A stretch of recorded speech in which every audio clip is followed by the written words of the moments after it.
کائنات پوری کی پوری انسان کے لیے سبق ہے۔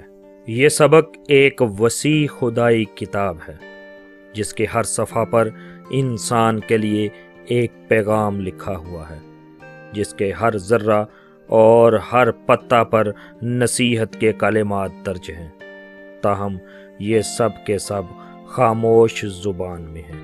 انسان اگر اس کائناتی کتاب کو پڑھ سکے تو وہ اس میں وہ سب کچھ پالے گا جس کے ذریعے وہ موجودہ دنیا میں اپنی زندگی کی اعلیٰ تعمیر کر سکے۔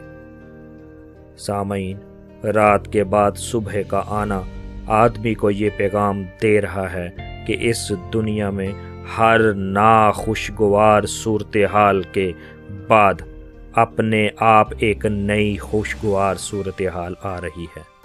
یہ سورج پیغام دے رہا ہے کہ اگر تم لوگوں کے درمیان محبوب بننا چاہتے ہو تو لوگوں کے درمیان نفع بخش بن کر زندگی گزارو۔ ہرے بھرے درخت یہ پیغام دے رہے ہیں کہ اس دنیا میں یہ امکان چھپا ہوا ہے کہ مٹی جیسی خشک چیز سے درخت جیسی ایک پربہار چیز وجود میں آئے۔ ایک بہتا ہوا دریا یہ پیغام دے رہا ہے کہ دنیا میں کوئی بھی رکاوٹ تمہارا راستہ روکنے والی نہیں، بشرطے کہ تمہارے اندر رکاوٹوں کے باوجود اپنا سفر جاری رکھنے کی صلاحیت موجود ہو۔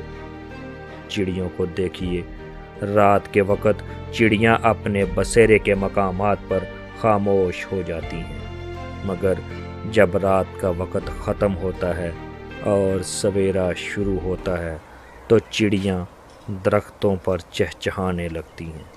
اس طرح چڑیاں یہ پیغام دے رہی ہیں کہ خوشیوں اور امنگوں کے ساتھ اپنے بستروں سے اٹھ جاؤ اور دن کی روشنی میں بھرپور طور پر اپنی کوشش جاری کر دو۔ اسی طرح ہماری دنیا کے ہر جز میں مفید سبق ہے۔ یہ دنیا اپنے پورے وجود کے ساتھ اسباق کی عظیم ترین انسائکلوپیڈیا ہے۔ اس میں وہ سب کچھ لکھا ہوا موجود ہے جو آدمی کو اپنی زندگی کے تعمیر کے لیے درکار ہے۔